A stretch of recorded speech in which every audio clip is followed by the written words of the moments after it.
We finished book 4. We talked about book 5. So last time, book 5. We're just gonna blaze through. I want to be done with Euclid. We're gonna blaze through. Maybe you want to be done with Euclid too. There's plenty more mathematics to cover. Again, the reason why we're emphasizing this so much is because of the impact it had on the rest of mathematics, and that's what we want to talk about. Book 5 was Eudoxus's theory of proportion, fixing the Pythagorean false axiom of commensurability. And what do you do once you have that theory? What was the point of proportion? Book 6. 6 is like similarity, similar triangles, similarity, like angle, angle, angle. Let's just have a glance at book 6. Again, we're not going to go through the rest of these in any kind of detail. Similar rectilinear fingers are ones that have the angles equal and the sides about the angles proportional. Once you have a notion of proportionality and the technology to work with proportionality, you begin triangles and parallelograms, which are under the same height, are to one another as their bases. Let me not even say what that means. We'll just, there's a bunch of propositions. Here's the big boss. Angles in equal circles have the same ratio as the circumference on which they stand. In other words, the ratio, let me just write this. What is this called? This is number 33. So book 6, proposition 33 says that if I have a circle, and this angle is alpha, and let's say that angle is beta, and that length, let's call it A, and that length, let's call it B, then the ratio of alpha to beta as angles is equal to the length of A over B as sides. Okay, so the distance swept out by an angle along the circumference is proportional to the ratio of the angles. That makes sense? You guys know what a radian is? What's a radian? Here's a little aside. You've used radians, right? It's like 2 pi radians is 180 degrees. Why? What's a radian?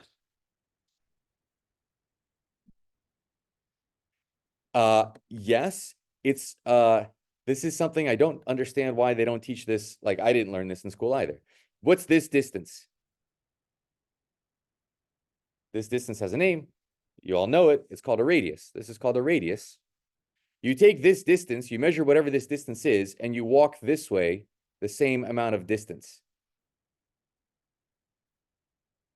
So this distance, this is distance d. You also walk distance d. And what is this angle? Good guess. Also good guess. What is this angle in radians?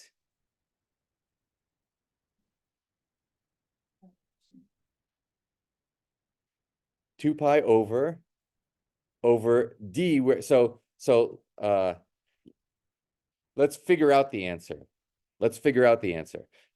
Whatever the radius is, let's say the radius, I guess I should be calling it r instead of d, whatever. Let's say the radius is d, then what's the whole circumference?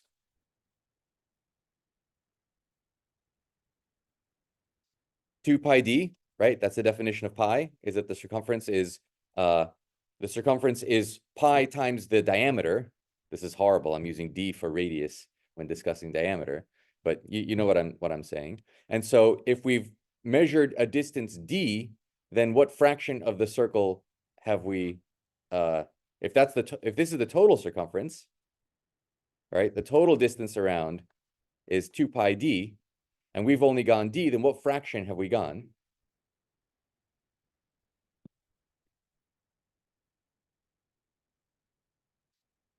Yeah, we've only this is covers a proportion d over 2 pi d of the circle, which is d over 2 pi is the same thing as 1 over 2 pi. And what's the full angle all the way around?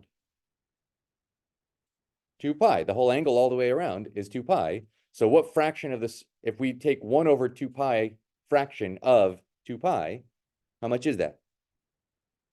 1. This is 1 radian. That's what a radian is, 1 radian. The reason you like radians is because radians allow you to do exactly what Proposition 33 says. You measure in terms of the circumference. Radian means the distance traveled by 1 radius. And so that's the angle. That's why it's 1 radian. So 2 pi radians is when you walk all the way around the full circumference. And the length that you walk is 2 pi times the radius. That's why it's called a radian. That's the angle. Okay, whatever. If you should have learned this in school when they talked about radians, but you probably didn't because they probably don't know themselves. Anyway, that's book 6. Let's move on. Book 7, where do we get to book 7? So book 7 through 9 begin number theory. So book 7 through 9 are about number theory. They're preparing for book 10, which is about incommensurability. Book 10 is about incommensurability, irrationality, what we would call irrationality. Euclid, unfortunately, uses the words rational and irrational slightly differently from how we would, whatever. Let's look at what that means. So I'm a number theorist. So for me, books 7 through 9 are of vital interest and importance.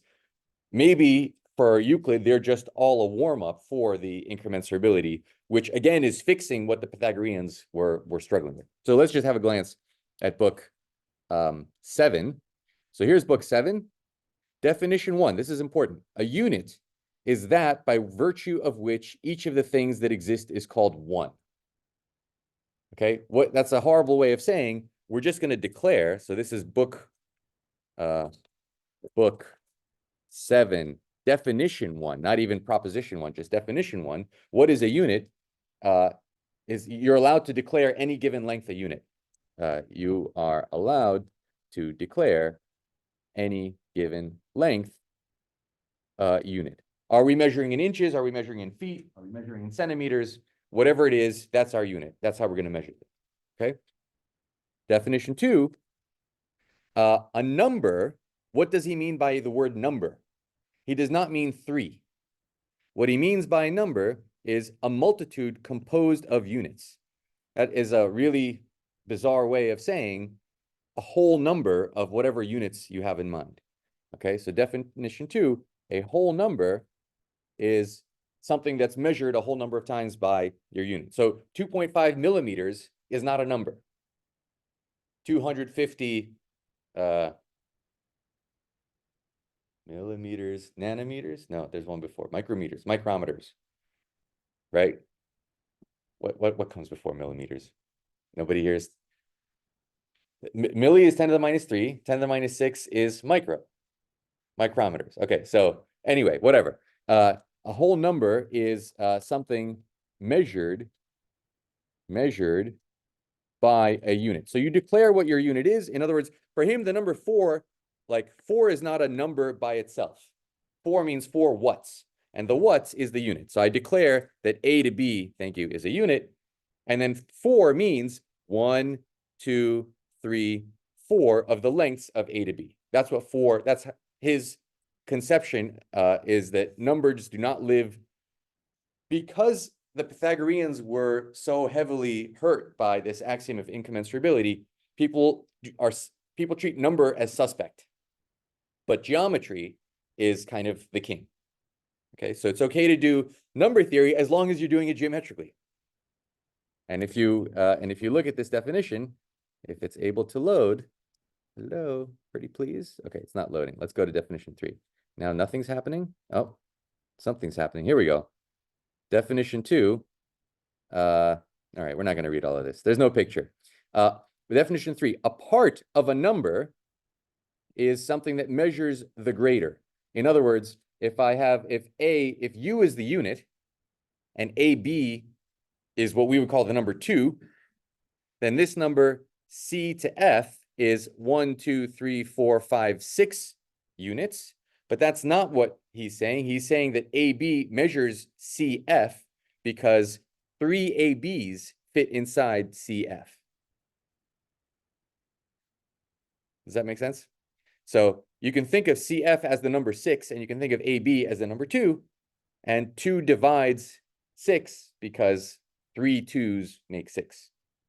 Okay, does that make sense? So again, this is all extremely elementary stuff. I just want to point you to where some interesting things are happening. Let's go to some of the theorems. Say definition 3, like in one sentence. In one sentence. Definition 3. I'll say it in English instead of Euclidean. Definition 3 is that what we would today call a factor or a divisor.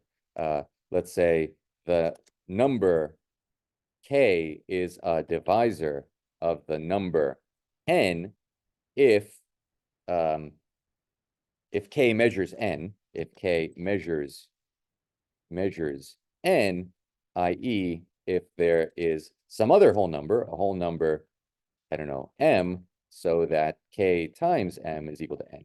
Okay, so k is a number. That means we've declared our unit. In order to be able to say that something's a number, implicitly you've already declared a unit. So I've declared some length that's called u. K is some multiple of u.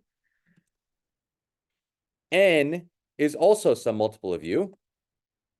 And k is a divisor or a factor of n if you can take multiples of k and evenly fit them into n.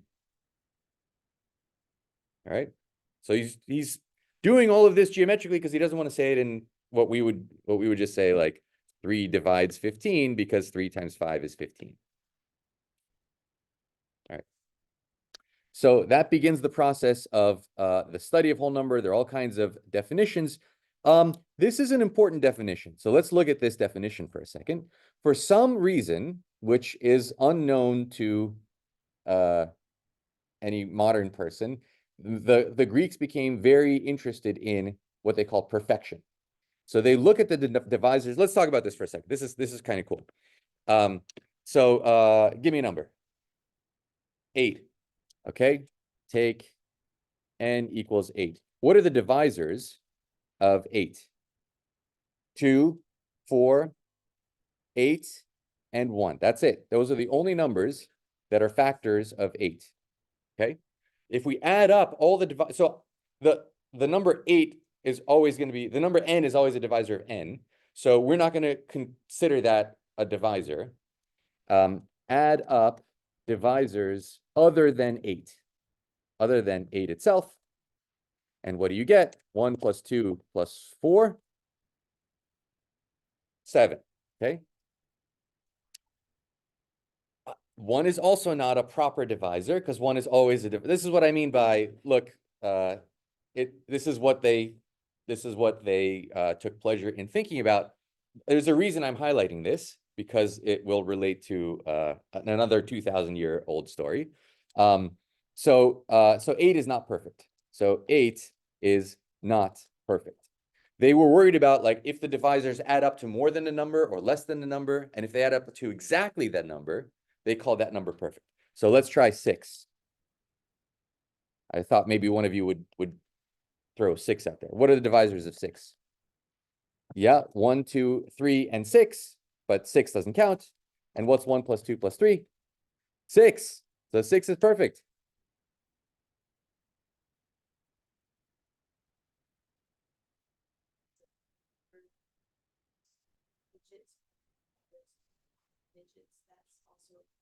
Yes. It's related in the sense that human beings can't help themselves but find patterns and then start asking about patterns.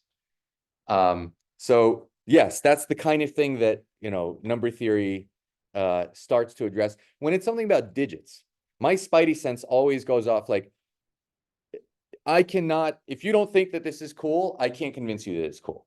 It's not, for some people, it's just not going to be cool. For some people, they're like, oh, that's cool. Let's find another number that has this property. Anything that has to do with digits, I will never find cool, because I like universality.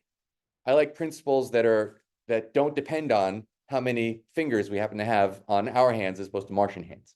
So Martians would not write 23 as 2 and 3, And therefore, I find that particular problem not interesting. There are lots and lots of people who will find that problem interesting. Okay, so I like to be digit agnostic. Anything that's like cool about digits, I'm not interested. Anything that's the divisors, regardless of how many fingers you have, you either can or you can't measure one length according to another length. So these are, I'm attracted to universality. Okay, let me give you one more. Take n equals 28. Okay, so what are the divisors of 28? Divisors of 28, 1, 2, not 3, 4, 4 times 7, 7. You got any more? 14 and 28, and that's it. Okay, so we're going to add up 1 plus 2 plus 4 plus 7 plus 14. 1 plus 2 plus 4 is 7, plus 7 is 14, plus 14 is 28. Perfect. Okay, so 6 and 28 are perfect numbers. And I'll come back to why. Will I come back? Do I want to say anything else, or can I jump straight to perfection? Let's jump to let me tell you the perfection story. Bless you. So books 7, 8, and 9 are about number theory. And what does he end his entire discussion of number theory with? It's 36. Which one is it? Is 36 the end? 36 is the end? Maybe I have different. Maybe I have the wrong numbers written down here. Beginning, it continues to double in proportion. Some will become. Ah, yes, this is it. This is it. So he's worried. This is horrible to read. If as many numbers as we please, beginning from a unit, are set out continuously in double proportion until the sum of all becomes prime. So here's what he's saying. If you take 1 plus 2 plus 4, each time doubling, and that becomes a prime. 1 plus 2 plus 4 is 7, and 7 is prime. So this is 936. Yes, I'll write it algebraically right now. 936. This is the big boss of the number theory section, number theory chapters.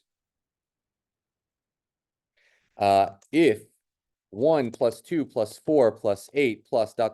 plus some power of 2 happens to be a prime, number. For example, 1 plus 2 plus 4 is 7, which is prime. Sorry? Yes, and 1 plus 2, exactly. Another example is that 1 plus 2 is equal to 3, which is prime. But 1 plus 2 plus 4 plus 8, 7 plus 8 is 15. And 15 is not prime. Okay? So if this happens, then the sum is multiplied into the last, makes a number, then the product is perfect. So what he's saying is that you multiply that by the last number that you put here, 2 to the k. Then multiply, so let's say is a prime number p. So p is this big sum. P is 1 plus 2 plus and so on up to 2 to the k. Then the number p times the last thing you did, 2 to the k, that number, capital N, is perfect. That's his theorem. Okay, let's just unpack all of that. 1 plus 2 plus 3 is prime. What was the last number that we added? Before we got 3, bless you, what's the last number that we were, as we were adding powers of 2, the last power of 2 that we added was 2. 3 times 2 is 6, and 6 is perfect. When we were doing 1 plus 2 plus 4, what's the last number that we added before we got to 7? What is it? The last power of 2. It's the third power of 2. It's 4. 7 times 4 is 28, and 28 is perfect. Okay? So, yes, to write 13 massive books you have to be so dedicated. I don't know how many decades it took him to put this all together. But he was not the one apparently this was something like the Greeks were just, they were very interested in symmetry, regular n-gons, and this became their notion of perfection. For some reason, they looked at the divisors. Divisors are like, how do you measure things? They're about multiplication, and they decided to add them. Why? I don't know, but they did. Okay.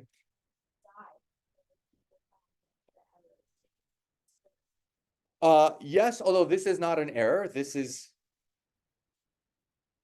yeah, that there were logical things that were missing. It took people centuries, if not millennia, like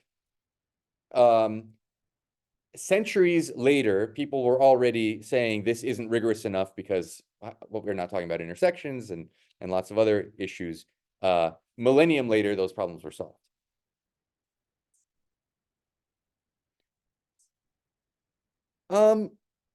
They were all still like nobody knew enough to be able to give an argument of the kind that we in retrospect can give, having understood 2,000 years worth of work. We can boil things down to something very, very simple. But seeing very simple things is itself a magical event. Like there's so often that someone tells you something and you go, oh my God, how did I not see that before? It's staring me in the face and I couldn't see it. And the second you see it, you can't unsee it. So we all are benefiting from all those stupid things that people have seen. And now you look back and say, how could they not have seen this? And yet there are thousands of things that I'm sure we right now aren't seeing that in the future we'll look back and say, how did we not understand these basic things? Alexander. Yes. So let's do an example. So the real number maybe to think about is k. K determines everything. So how many powers of 2 do you want to add up? So let's do a non-example. So let's take 1 plus 2 plus 4 plus 8. That adds up to 15. 15 is not prime. So if I try to do 15 times 8, 15 times 8 is, what is it? Yeah, 120, because if you double 15, you get 30, and that times 4 is 120. And if you add up, we don't have to do it, but if you take all the divisors of 120 and add them up, 120 will not be perfect. Check for yourself that 120 is not perfect. Okay, there are more divisors than just 15 because 3 and 5 are divisors. The proof of this theorem is not difficult, but I don't think we want to take the time to do it. This is the big boss of the entire number theory book. I would say there's a much more important theorem sitting in here, which is in chapter 3 of Dunham. The big boss of the chapter is number 739. So this is book 7, proposition 39. Let's see if we can find it in the original book 7. So right in the first book of number theory, proposition. So what do we start with? Let's just see. When 2 unequals are set out, let's continuously. This is actually important. Let's look at proposition 1 of book 7 before we come to that. When 2 unequal numbers are set out, the less is continuously subtracted in turn from the greater, and whichever number is left measures the one until a unit is left, then the original numbers are relatively prime. Let's unpack that. What is he saying? So I'll come back to this in a second. So book 7, proposition 1, we're right at the beginning, okay? I'm jumping around a little bit because you guys are asking me good questions and I'm going off script. Here's what he's saying. Give me 2 numbers, 36 and 24. Okay, so n is 36 and m is 24. So here's what he says. This will look familiar, I hope. He says you take the larger number, so n is 36, and you measure off the smaller number, 24. Okay, when 2 unequal numbers are set out, the less is continually subtracted in turn from the greater. So I'm going to subtract off 24 from 36. What's left over? 12. And now I have a new combination. where I have the less is continually, you repeat this, you iterate this, is subtracted from the greater. When I subtract 24, when I subtract 12 off of 24, I'm left with 12. So this is actually not about proposition 1, but I don't know, give me two other numbers, 3 and 10. Okay, let's do another example, 3 and 10, because proposition 1 is about numbers that are coprime, are relatively prime. They don't have any prime factors in common, whereas 36 and 24 do have a prime factor in common, which is why we're not going to satisfy the assumption of the proposition. Let's start with 3 and 10, m equals 10.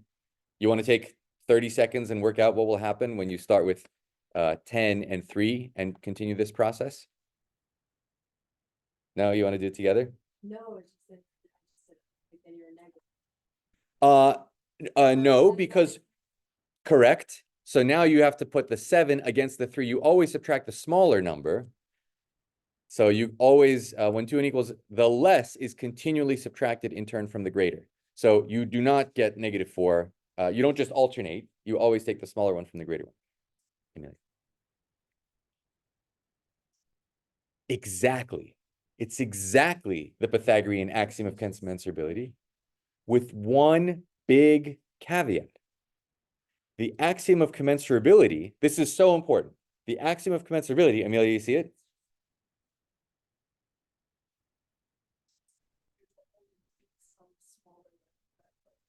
Because of his definition, it's exactly right. Because of his definition of number, he's assuming that there is a unit that measures both to begin with.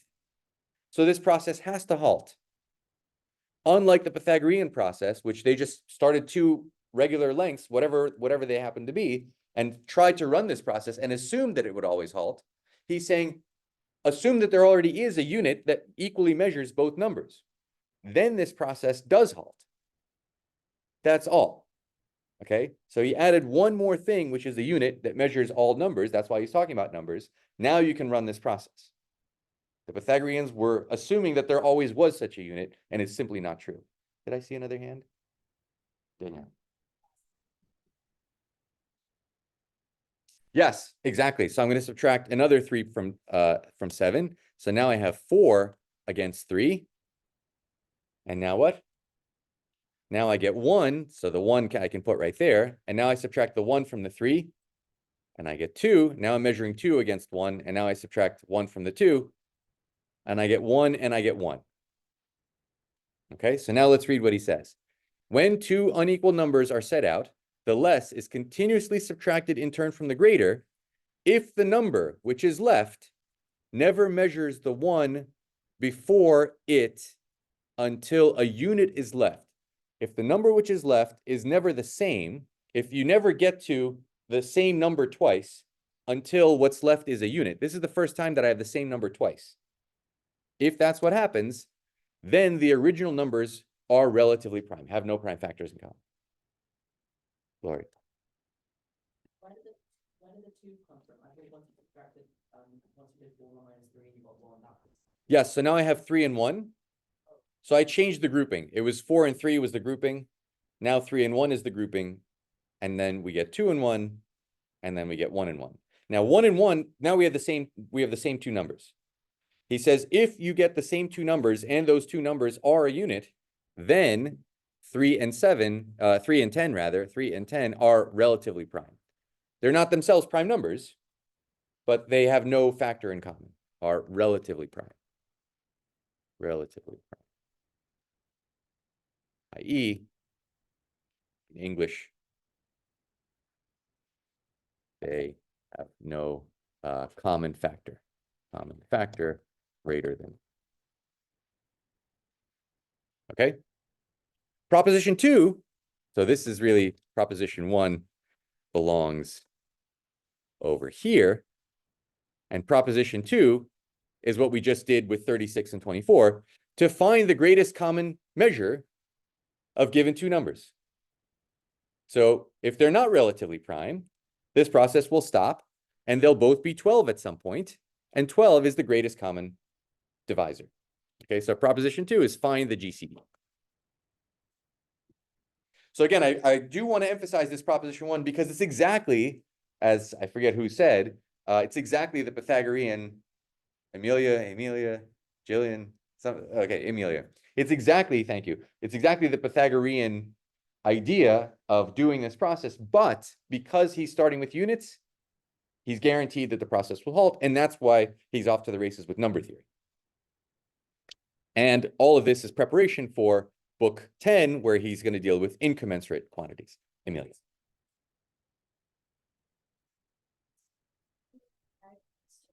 They don't start with units, they just start with lengths.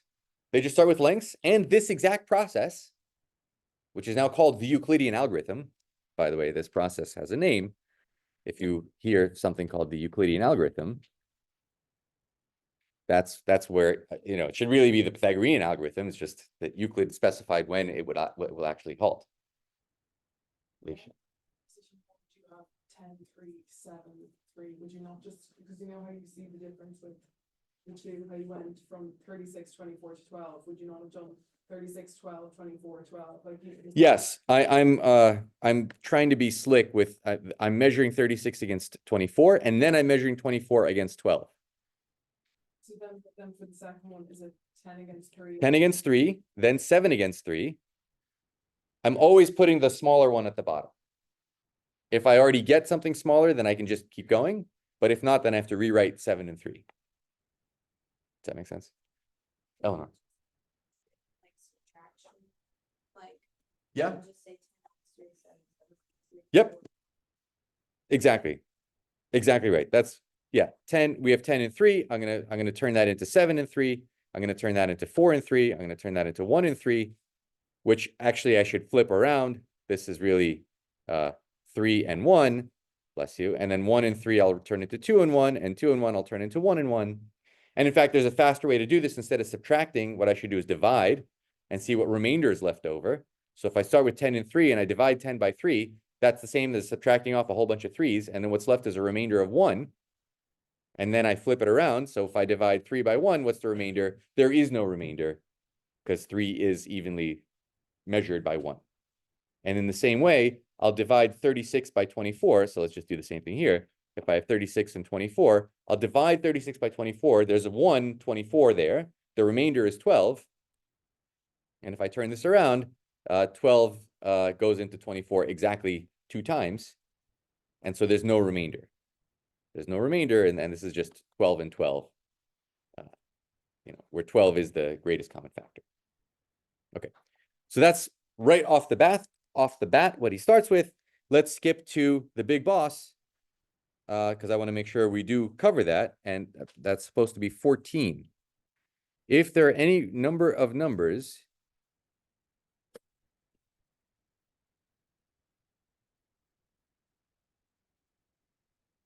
wrong book. Yeah, he computes the least common multiple. Let's not go through this. Let's go to book 9, 14. Book 9, number 14. Book 9, here's book 9, and proposition 14. Here it is. If a number is the least that is measured by prime numbers, then it is not measured by any other prime number except those originally measuring it. Therefore, that's not it. That's not it. Here we go. Proposition 20. Okay. I don't know why these aren't matching what's in my notes. Book 9. 9 is IX. Proposition 20. What does it say? Prime numbers are more than any assigned multitude of numbers. So let's say it in English. Given any collection of prime numbers, there is always more. This is really, really important. Prime numbers are the multiplicative building blocks of mathematics, of number theory, right? Every number is a product of primes, and uniquely, and there's a great theorem for the unique decomposition of a number into primes by this process. And the question is, how many elementary particles are there? If you know about the Standard Model, we have this, you know, muons and gluons and so on. And we have the Higgs boson that was discovered not so long ago. You guys were alive for that. So we have this like finite list of all particles that make up matter as far as we know. Maybe there's only finitely many. Once you have, 2, 3, 5, and 7, and 11, and 13, and 23, since we had 23, maybe that's it for the prime numbers. Does the set of prime numbers go on forever? Euclid already says, yes, it does go on forever. What's the proof? The proof is very brilliant. So if you're given a list of prime numbers, any list you want, doesn't have to be all of them. Yeah, a list of prime numbers. Let's say 2, 3, 5, whatever, up to capital P. Okay, so this is a whole bunch of prime numbers, whatever numbers you have in your list. Let's read. He says, let A, B, and C be prime numbers.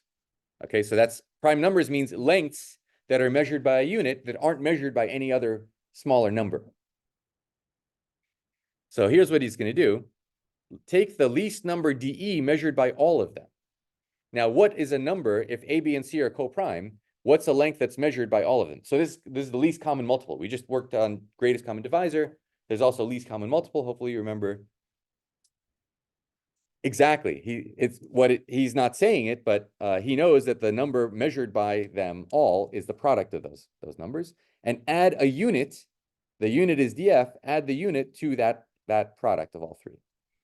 Okay. So in English, what he says is consider the number capital N, which is equal to 2 times 3 times 5 times all the way up to P. You add them all, and then at the end, you add a unit, plus 1. Whatever number of primes there is, you multiply them all together, you add 1. Then what does he say? So we multiply all these together, we get this length, and then you add 1. His proof is not great because now he says either it is prime or it isn't prime. That's not what I would say. I would say that N, the claim, is that N is not divisible by any of the primes in the list, in your list. Given any collection, should we give the collection a name? S? Oh, here. Given a list, L of prime numbers. Okay, so L is this set. L is the set 2, 3, 5 up to P. And my claim is that L is not divisible by any of the primes in this list in L. Okay, why? What's the proof? Well, is it divisible by 2?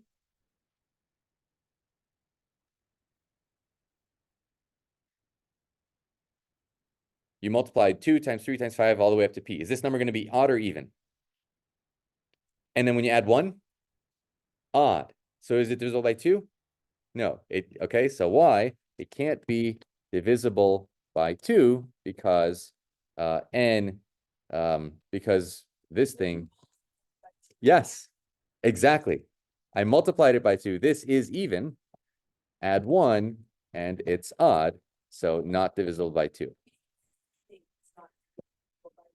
That's it. Oh, you were almost there.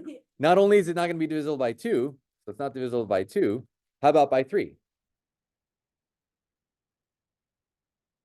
This product is divisible by 3. So when I add 1, this is divisible by 3. Divisible by 3. So when I add 1, it can't be. Right? What's the remainder when I divide n by 3? Well, this part is divisible by 3, and the remainder has to be 1. There's 1 left over. It's not that n is prime, it's that n is not divisible by any of the primes in the list. It's not necessarily the case that n is prime. So when I add 1, capital N can't be divisible by 3. And so on, and so on. N is not divisible by any of the primes in the list. But every number is divisible by primes. It can be factored uniquely into product of primes.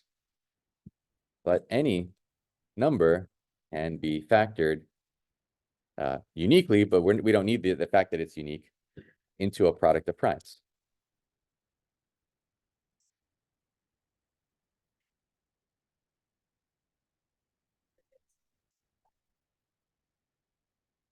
Bingo. So for any finite list, there are more primes than what you listed. So for any finite list of primes, there must exist more prime numbers that are not on the list. Okay, beautiful idea. So, you know, they took these divisors and they added them together. So people like to ask about primes, and if you add pairs of primes, like give me an even number. 8. 8 is 5 plus 3, and both 5 and 3 are primes. Give me another even number. 12. 12 is 7 plus 5, and both 7 and 5 are prime. Give me another even number. 36. Good one. 36 is 31, which is prime, plus 5, which is prime. Give me another even number. 72. Oh, goodness. 72. Now you're really testing me. 67 plus 5? Wow. I think 67 works. 67 is prime. 67 plus 5 is 72. And both 67 and 5 are prime numbers. Like, is there an example where we can have a plus set? So, yeah, let's do, how about what's 7 plus 11? 18. 18 is also 13 plus 5. I want to give you an example that doesn't have a 5 in it. There's lots of examples that don't use a 5. Like, okay, let me just write. Okay, 28. I don't know. 28 minus 5 is 23, which is prime. 38 minus 5 is 33, which is not prime. So I can't use 5 for 38, but 31 and 7. Okay, 31 and 7. And so here's a question. Question: is every even number at greater than 4? 4 is 2 plus 2. At least 4, the sum of 2 primes. This became known as the Goldbach conjecture in the 18th century, but it's something that absolutely is within the realm of what can be asked by Euclid. And it was solved. When was this solved? Does anybody know? You said in our lifetime? The Higgs boson was in your lifetime. This, I do not know if this theorem will be solved in your lifetime. So it is not solved. Just kidding. Just kidding. This is what I mean by we do not have a right to know mathematical facts. Just kidding. This is still an unsolved problem in mathematics today.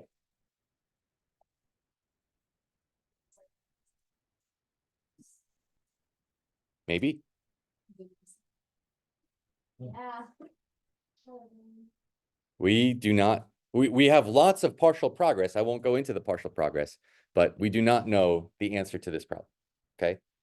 So again, we must have humility about what we're allowed. Anytime we see something that we're let in on some amazing fact in the universe, some truth, we should treasure that because it's not something that happens. Eleanor.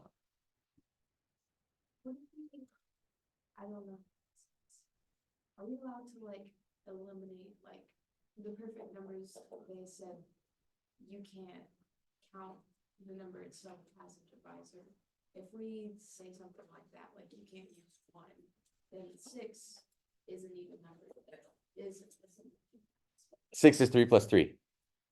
In fact, 1, it's very interesting that you asked this question. Is 1 a prime or not? Until the early 20th century, most mathematicians would say that 1 is a prime number. And then they realized that that was a bad idea.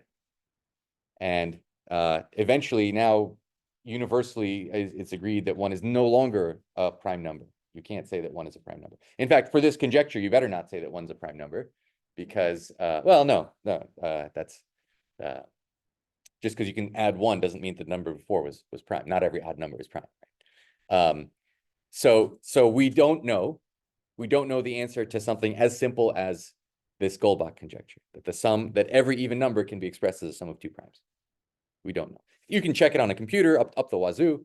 That's not a proof. We need an argument. We need a rigorous argument. No one has found one. Okay. Let's finish the number theory section. So we have this way of making perfect numbers out of Euclid. So Euclid says, back to perfect numbers. Euclid says that 1 plus 2, that if 1 plus 2 plus 4 plus 8 ... plus 2 to the k. By the way, do you know what this adds up to? 1 plus 2 is 3, which is 1 less than 4. 1 plus 2 plus 4 is 7, which is 1 less than 8. 1 plus 2 plus 4 plus 8 is 15, which is 1 less than 16. Anybody see a pattern? Exactly. It's almost the next even number, the next power of 2, just 1 less than that. That if this number happens to be prime, by the way, these numbers now have a name. Now they're called Mersenne primes. Mersenne primes, for a mathematician in the 18th century, Amelia.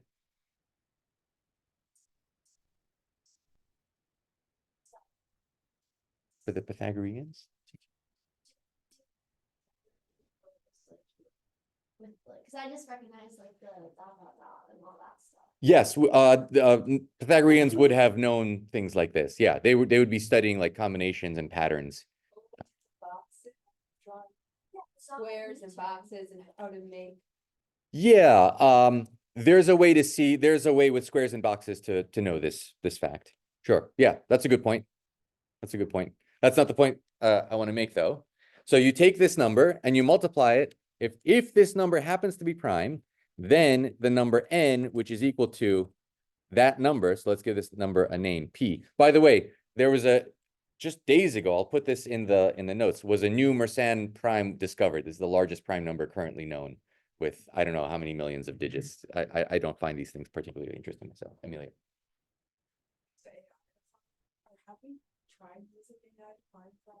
To find primes, we don't need AI. To find arguments, that's a whole other story. We can have a long conversation about that. Things are going to change in the next 5 years in radical ways. But let's save that conversation for another time. So if p times that last number, this 2 to the k, p times 2 to the k, then p times 2 to the k is perfect. Okay, this is Euclid. Fast forward 2,000 years, and Leonhard Euler, who we'll speak about much more, this is in the 18th century, 1700s, says that if n is perfect and even, if any number, which is an even number that happens to be perfect, then the only way that can happen is if it's of the kind that Euclid. Then it comes from the kind, described by Euclid. In other words, i.e., if you divide out all the powers of 2 of n divided by the largest power of 2 will be a prime that is of the form 2 to the k plus 1 minus 1. Okay, so we have a complete understanding thanks to this 2,000-year-old, this is called the Euclid-Euler theorem. It's a collaboration over 2 millennia. Euclid says, if this Mersenne number happens to be a prime, then I can construct out of that a perfect number. Euler says, if a number is even and perfect, then it's of the form that Euclid constructed. So that leaves the question, what about odd perfect numbers? What about odd perfect numbers? So what's the smallest odd perfect number known? Does anybody know? Not a single one is known. None are known. People have looked, believe me. And the conjecture is that none exist. And this is another open problem in mathematics. We do not know. Open problem. We do not have a right to knowledge about the universe. We do not know if odd perfect numbers can exist or the ones discovered by Euclid are all of them. All right, we will finish on Tuesday with the last little bits of the elements, and then we're moving on. Let's get to Archimedes. Let's get to let's get at least after Christ. We haven't made it to the AD, to the Common Era.